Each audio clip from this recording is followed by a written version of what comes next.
Mendeleev की आवर्त सारणी में उनका नियम था कि सारे गुणों को उन्होंने परमाणु भार को प्राथमिकता दी थी कि परमाणु भार के बढ़ते हुए क्रम में उन्होंने व्यवस्थित किया था। लेकिन जब उनका शिष्य आया मोजले, उन्होंने कहा नहीं नहीं, परमाणु क्रमांक के आधार पर उनके भौतिक और रासायनिक गुण आवर्ती फलन होते हैं। और यह क्वेश्चन पूछा गया कि आधुनिक मेंडलीव की आवर्त सारणी का मौलिक गुण क्या है।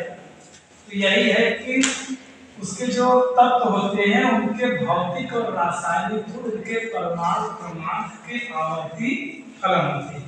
तो ये मेंडलीव की आवर्त आधुनिक आवर्त सारणी का एक ढांचा है। इसमें आपको यह पता करना है कि कौन सा ग्रुप कहाँ है, कौन सा आवर्त है। तो उसमें पूरे जो आवर्त हैं ये 7 होते हैं। आवर्त कितने होते हैं? 7। और ग्रुप कितने हैं, वर्ग कितने होते हैं? 18 वर्ग आपके होते हैं भैया 18। जैसे मान लीजिए आ गया मैग्नीशियम, इसका होता है 12। अब यह इसमें किस जगह है यही आपको निकालना है, कैसे जानना है। तो सबसे पहले यह चीज जानने के लिए हमें अफबाओ के नियम से इलेक्ट्रॉनिक विन्यास आना बहुत जरूरी है। अफबाओ बोले तो 1s2 2s2 2p6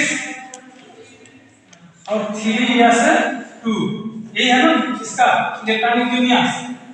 तो जो बाहरी कक्षा में है इसी पर हमको फोकस करना पड़ता है। जो आगे रहता है ये हमें बताता है आवर्त। ये आवर्त हो गया 3, और जो ये ऊपर है ये क्या हो जाएगा? वर्ग। वर्ग कितना होगा? 2। और कौन सा ब्लॉक? ये ब्लॉक हमारा क्या हो गया? यस। तो चलते सीधे यस ब्लॉक, यही हमारा यस ब्लॉक है। ये हमारा यस ब्लॉक है। इससे पहले आवर्त के लिए 3, यही है आवर्त 1 2 3, ये आवर्त हो गया। और वर्ग में जाना है, वर्ग हमारा ये वर्ग 2 1 2, यही होगा हमारा क्या? जी। इसी तरीके कुछ तत्व आपको दिए जाएंगे, आपको यह कंफर्म करना है कि किस आवर्त और किस ग्रुप में वह व्यवस्थित है। जैसे दूसरा आ गया आपका सोडियम, इसका प्रमाण होता ही ज्यादा। अब इसको हम इलेक्ट्रॉनिक विन्यास करना है, 1s2 2s2 2p कितना हो जाएगा? 6। फिर भैया 3s1, ये हो गया ना।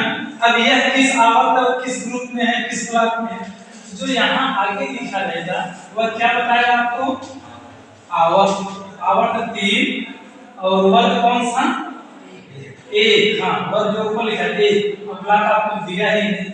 ब्लॉक क्या हो जाएगा? यस। सेट कर दीजिए इसको, सोडियम को भी इसमें। तो आवर्त में ये 1 2 3 आवर्त, और वर्ग कितना? 1। ये बड़ा नंबर वर्ग इसी में आएगा, नहीं यहाँ आएगा ये सॉरी। आवर्त ये 3 और वर्ग क्या है? ये पहला नंबर ये वर्ग, ये दूसरा वर्ग, ये तीसरा वर्ग, तो यही होगा सोडियम Na। ऐसे ऐसे तत्वों को आपको भरना है। लेकिन यहाँ पे आपको अधिकतर जो खास 12 के स्टूडेंट हैं उनको यहाँ नहीं ध्यान देना, उनको पी ब्लॉक में लेना है। तो देखिए पी ब्लॉक में किसी अब इसमें हमको पता करना है यहाँ पे कौन सा तत्व है। तो जैसे हम ले लिया क्लोरीन, इसका होता है 17। तो इसका इलेक्ट्रॉनिक विन्यास करेंगे 1s2 2s2 2p6 3s2 और 3p5, ऐसा होना है इसका इलेक्ट्रॉनिक विन्यास। अच्छा, हमको पता करना है कि किस आवर्त में या किस ग्रुप में। तो हम लास्ट का लेंगे, लास्ट में आगे नंबर दिया है क्या? आवर्त। तो आवर्त कितना हो गया भैया? 3। फिर आ गया वर्ग में यहाँ ये चीज आपको ध्यान देना है कि जैसे ये 3 हम जाएंगे तो 3 हमको क्या करना होगा? वर्ग में 12 ऐड करना पड़ेगा, तभी हमें कंफर्म वर्ग में हम पहुंचेंगे। हमेशा ये चीज याद रखिएगा, जहां लास्ट में p मिलेगा तो वहां इसमें वर्ग में कितना जोड़ना है? 12। तो 5 तो पहले से था तो जोड़ना कितना है? तो 12। कितना हो जाएगा ये? 17। तो ब्लॉक कितना है? p।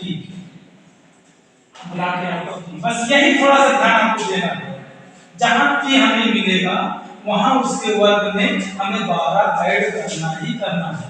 अब देखिए गिनिए आवर्त कितना 3, 1 2 3, अब किसमें जाना है वर्ग में 17, 17 और कहां पे ये 17 है 1 2 3 ये इसमें आएगा, ये होगा ना ये 1 2 3 ये वर्ग होगा ये होगा और आवर्त होगा तीसरा, यहाँ आएगा हमारा 2। इसी एक एक चीज को हमें ये इसलिए आपको जानना जरूरी है कि आपके एग्जाम में अगर ये आप नहीं जान पाएंगे इसके भौतिक और रासायनिक गुण कैसे निकालेंगे, कौन बढ़ते क्रम में कौन घटते क्रम में सांद्रता कितनी है, इसकी ऋणात्मकता कितनी है, ये सारा चीज आपको जानना है। एक हम आपको और करके दिखाते हैं।